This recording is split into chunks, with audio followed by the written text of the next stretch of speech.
All right, welcome back to WMAC Now with your host, Chuck Sanderson, coming at you with a special news announcement. So Invicta Fighting Championships number 50 is going to go down Wednesday, November 16th at the Real Works in Denver, Colorado, and it's going to be capped off by a four-woman, one-night strawweight tournament to crown a new strawweight champion. The Strawweight Championship is currently vacant after Emily Ducote was called up to the UFC. So now they're having, excuse me, taking it old school, one-night tournament to crown a new champion. And the big thing is, this isn't like the typical Phoenix Series tournament where you have 8 fighters and the quarterfinals is a single round, semifinals is a single round, and then the final is 3 rounds. No. Invicta has worked things out with Colorado. They're doing something different. It's going to be 4 fighters. The quarterfinal bouts, or excuse me, the semifinal bouts, 4 fighters each, are going to be 3 5-minute rounds. And then the 2 finalists will move on to the finals, and they will also fight for 3 5-minute rounds. So if every fight goes to a decision, the winning champion will have fought 6 rounds in a single night. That's no laughing matter, but I like this format. Also on the card is going to be 2 alternate bouts for the tournament at strawweight, plus 2 ladies bantamweight bouts. I'm liking what I'm seeing so far on this card. So let's get into it. Let's talk about the fights that are going to happen. First up, we have the first of the strawweight reserve bouts. Fatima Klein taking on Danny McCormick. Klein coming in 2-0. The Bellator vet McCormick coming in at 5-2. Now Klein last fought, picking up a TKO win over Sydney Trio at Invicta 47. Back on May 11th. McCormick is coming off of a split decision loss to Manuelo Marcaneto at Centurion FC in Europe back in July. There is a 10-year age difference here. Fatima Klein is only 22 years old. McCormick is 32. This should be a good fight. Both ladies do their best work on the ground, and both are very aggressive. Both are the type of fighters to hunt for a finish. So this should be a really fun ground battle here. Or either that or it devolves into a sloppy kickboxing bout. But let's hope for the former. On the other tournament reserve bout, we have Sharon Jacobson taking on Melissa Odessa Parker. Jacobson comes in 6-5.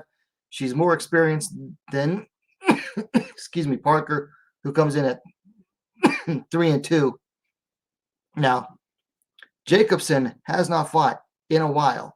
She last fought losing a unanimous decision to Colin Curran at the Invicta Phoenix Series 1 tournament way back in May of 2019. Now, Parker has fought a lot more recently. She dropped a unanimous decision to Isis Verbeek back at Invicta 48 in July of this year. Both ladies are on the wrong side of their 30s. But Jacobson is the elder fighter at 39 to 36 for Melissa Odessa Parker. Jacobson has long been a very good wrestling standout in the strawweight division, in a division that's typically devoid of good wrestlers. But she's just always had a history of falling short. Parker, on the other hand, Odessa Parker, she's a boxer with very heavy hands. She's IBO champion at 115, something like that in boxing.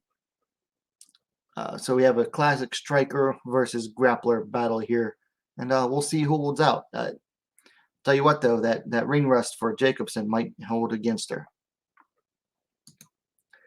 So then we have the semifinals, the 4 semifinalists of the tournament. Now, the fights themselves won't be determined until the weigh-ins the night before the tournament. So nobody really has any time to prep for any specific fighter. So we're just going to go over each individual fighter and explain a little bit about them here. First up, we have Valeska Machado. Tina Black is her nickname. She's 10-3 from Brazil. She is 27 years old. She's coming off a unanimous decision win over Liz Tracy at Invicta 49 last month in September. I think Machado might be an early favorite so far. She's, I believe, very fast. She's very fast, strong, athletically built, and really took it to Liz Tracy in her last bout. Then we have the UFC veteran, Gloria DePaula. DePaula comes in with a 6-5 record. She's also from Brazil. She's 27 years old. She's coming in off of a split decision loss to Maria Oliveira at UFC Fight Night back on June 18th.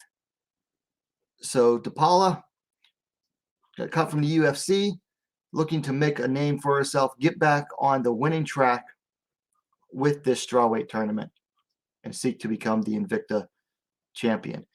When DePaula got signed off of the Contender Series to the UFC, I had high hopes for her. Unfortunately, she just didn't quite live up to that, but we'll see if she can get back on the winning track here. Then we have a complete newcomer, Ediana Silva, coming in at 12-2, also Brazilian.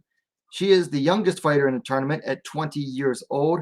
She's coming off a win, or unanimous decision win, over Amanda Torres at LFA 136 back in July. I'll be honest, I don't know anything about Ediana Silva, but I mean, she's 12-2 at only 22 years old, or 20 years old. She's been very busy the last few years, so we'll see what she brings. Finally, we have the only non-Brazilian in the tournament, Katarina Vojcik.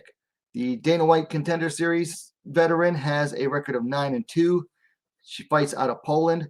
She's 27 years old. She's coming in off of a unanimous decision win over Sandra Lovato at Dana White's Contender Series back on August 9th. Definitely a fighter that I like to watch. She has a very aggressive style, a bit small. She's on the smallish side of strawweight, but very fun to watch. So definitely keep an eye out on, Katarina Vojcik. Then we have the first of two bantamweight bouts. Claire Guthrie taking on Marilia Marias. Guthrie comes in with a record of 3-1. Marias comes in with a record of 3-0. She's undefeated. Now, officially, Guthrie last fought on Invicta on Access TV last May of 2021. She picked up a unanimous decision win over Juliana Miller. Now, she was coming off of the Ultimate Fighter Season 30, where I believe she actually lost to Juliana Miller in the quarterfinals. So looking to get back into the Invicta cage and get back to the winning ways here. Marias is coming in off of a TKO win over Yu Tang at Heroin FC. I believe that was in China. Back in, well, she hasn't fought since 2018. July of 2018. So it's been a while since she fought. She was supposed to fight a couple times for Combate Americas, and both fights got pulled. Don't quite know what happened there. Be interesting to see what I can dig up on that one. Anyway, Marias is the elder fighter, 33-27 for Guthrie. Should make for an interesting bout. Then we have the second of two bantamweight bouts. Katarina Leonard taking on Talita Bernardo. Leonard coming in with a record of 7-3. Bernardo coming in at 8-4. Now, Bernardo's coming in off of 2 straight wins. Most recently defeated Yana Gadelia via rear naked choke for Invicta 2 months back. Leonard, on the other hand, is riding a 3-fight losing streak. Most recently competed at Bellator, losing to Sinead Kavanagh 2 years ago. So she's been on the bench for a while. Leonard is the younger fighter of the two, though, at 32 years old. And then Bernardo elder at 35. So we got two veterans here, UFC veteran in Bernardo and an Ultimate Fighter veteran in Leonard, taking each other on here in Colorado. Looks like, according to Topology, Leonard is stationed out of Colorado in Denver, training with Elevation Fight Team. So home territory for her, as it were. Then, of course, we will then have the winner of the finals, or excuse me, the winner of the semifinals will then fight in the finals, and then that fight will decide the winner and the new Invicta FC Strawweight champion. So there you have it. That's Invicta FC 30. So you're going to have what? 7 fights in total by the end of the night. 3 of them for the tournament. No, 4 for one. Yeah, 3 for the tournament. Going to decide a new strawweight champion. And what really makes this interesting is that you have ladies fighting more than once in a night. Possible 3 rounds each fight. And they're fighting at Elevation in Denver, the Mile High City. That's going to make things really interesting. That to me is that's going to be the deciding factor, is whose cardio is going to hold up in this tournament and who can escape injury free and make it to the finals. Of course, you'll have the winners of those reserve bouts waiting in the eaves, hoping to get in. But I think I like it. I like it. I like the one-night tournament formats.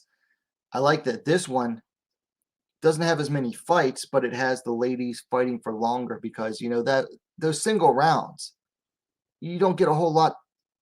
You don't get a chance to get a whole lot of work in only 5 minutes. Whereas in this tournament, each fight's possible 3 5-minute rounds, so should make it interesting. Anyway, those are my initial thoughts on it. Let me know yours in the comments down below. Of course, if you like the video, please give it a like. And while you're at it, go ahead and subscribe to WMMA Now, the best, most complete women's mixed martial arts dedicated platform on YouTube. Thanks for watching. We'll see you next time.